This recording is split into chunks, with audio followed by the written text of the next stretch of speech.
রাত পোহালেই আমার হাজবেন্ডের সাথে আমার জায়ের বিয়ে। হ্যাঁ, আপনারা ঠিকই শুনেছেন। রাত পোহালেই আমার হাজবেন্ডের সাথে আমার নিজের জারই কিন্তু বিয়ে। আর আমি কিন্তু আমার স্বামীর সাথে এখনো সংসারে আছি। আমার এখনো ডিভোর্স হয় নাই।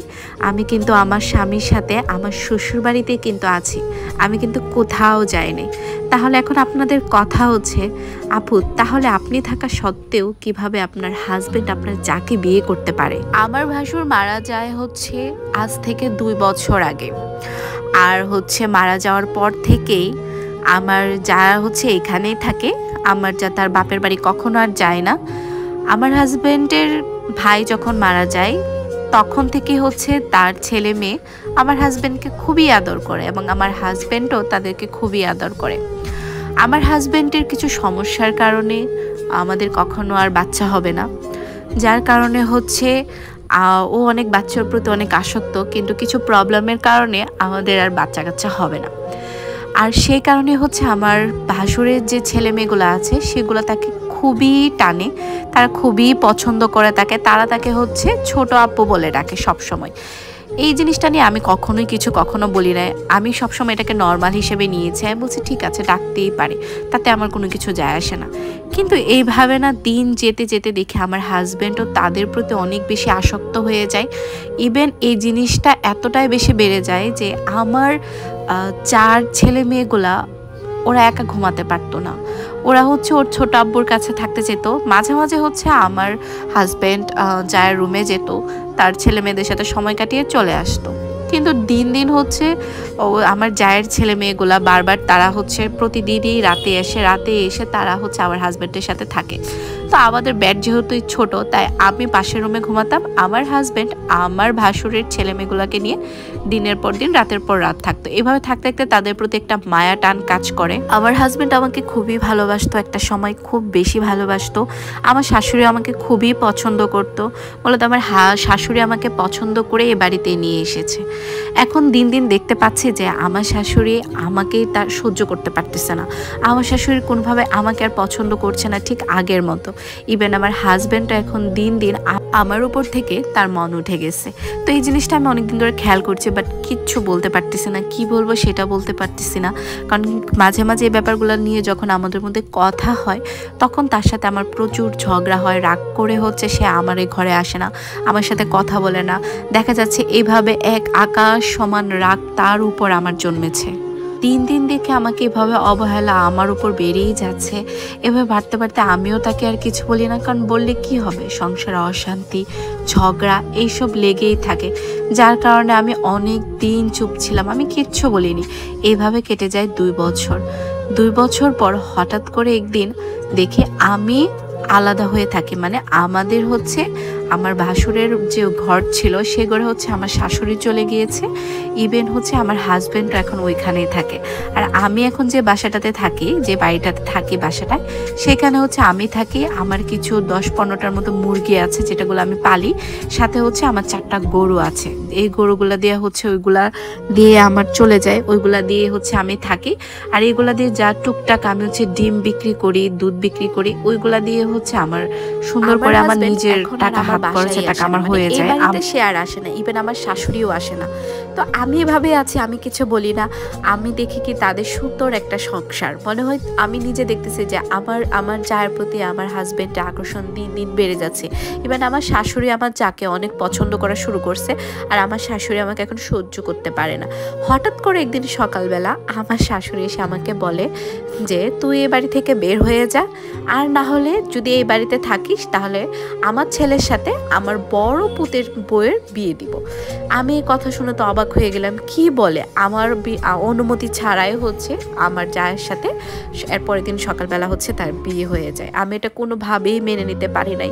কাদের জন্য এত কষ্ট করছি আমি যখন এই বাড়িতে আসছি, আমি আমার শাশুড়ি মাকে এত আদর করছি, এত যত্ন করছি, অনেক কষ্ট অনেক কিছু করে আমি নিজে করে অনেক যত্ন করে। উনি অসুস্থ ছিল, আমি তাকে সুস্থ করেছি।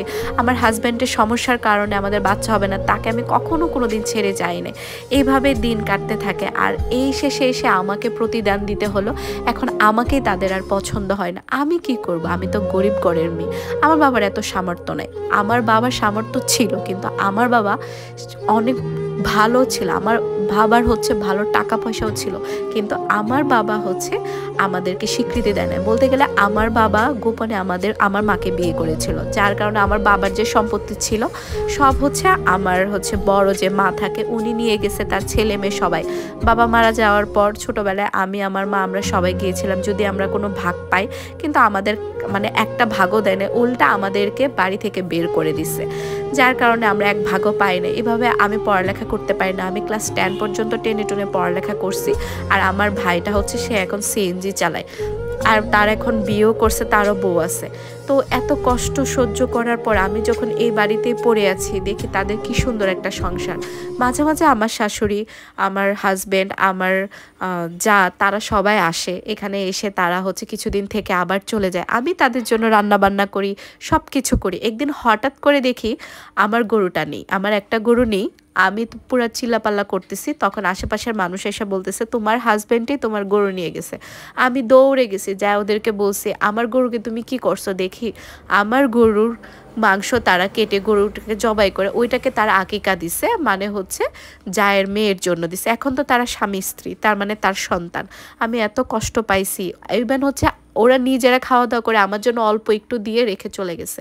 আমি বলছি তুমি কেন এটা করলে, আমার তো আর কিছু না, আমি তো সব কিছুই তোমাদেরকে দিয়ে দিছি, আমাকে কি এটা না দিলে তোমাদের না করলে হয় না। আমার কথা বলে কি তোকে কে বলছে, থাকলে থাকবি না থাকলে নাই, চলে যা। আমি আবার চলে আসি আমার আগের বাড়িতে। রাত দিন এভাবেই আমার দিন কাটতে থাকে, অতি কষ্টে একা একা থাকি।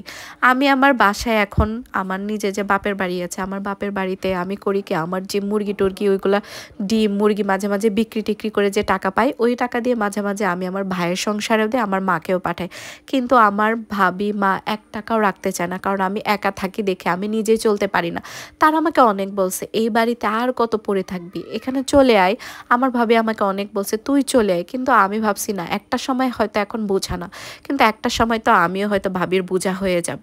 এভাবে দিন চলতে থাকে। হঠাৎ করে একদিন এসে করছে কি, আমার একটা রাতার মোরগ এসে তারা জব করে ফেলছে। আমি আমার হাজবেন্ডকে বলছি তুমি আমার মুরগিটাকে একদম জব করছো কেন, এটা তুমি নিতে পারো না। সে বলছে তোর মুরগি তো কি হয়েছে, এগুলো এখন আমার, ঠিক আছে। এইসব কথা বলে আমাকে থাপ্পড় মারতে থাকলো। তখন আমার যা এসে আমাকে ফিরালো, কিন্তু তাতে কি হবে, তারপরও সে আমাকে প্রচণ্ড মারলো। তখন হঠাৎ করে দেখে আমার ভাবি এ বাড়িতে হাজির। এসে আমার ভাবি আমাকে নিজে একটা চর মেরে বলছে দরকার হলে তোকে ভিক্ষা করে খাওয়াবো, তারপরে ওই বাড়িতে তোকে রাখবো না। আমরা কি মরে গেছি, আমরা যা খাই তোকে তাই খাওয়াবো, তারপরও তোকে এই বাড়িতে রাখবো না। এত কষ্ট এত সহ্য করে এই বাড়িতে তো রাখার দরকার নেই। গ্রামের মুরব্বীরা ছিল, ওনারা আমাকে 20,000 টাকা দিতে চাইছিল যে তুমি চলে যাও মা, আমাকে বিদায় দিয়ে দিল। মূলত হচ্ছে গ্রামের যে মুরব্বীরা ছিল ওনারা হচ্ছে মূলত টাকা খাইছে, ওনারা ওনাদের পক্ষ হয়ে কথা বলছে, আর আমাকে বলছে চলে যাও তুমি 20,000 টাকা নিয়ে। আমার ভাবি আমাকে বলছে যদি এই টাকা তুই নিয়ে আসিস তাহলে তোর সাথে আমাদের কোনো সম্পর্ক নাই। তখন আমিও তাদের মুখের উপর টাকা ফেরত দিয়ে দিলাম। যখনই আমি ফেরত দিলাম তখনই আমি হয়ে গেলাম বেয়াদব বউ। আর এই বাড়ির বউ তো বেয়াদব, একে রাখাই ঠিক না, এইসব অপমান বলে আমাকে বের করে দিছে। আর এইসব কিছু সহ্য করতে না পেরে আমি চলে আসছি।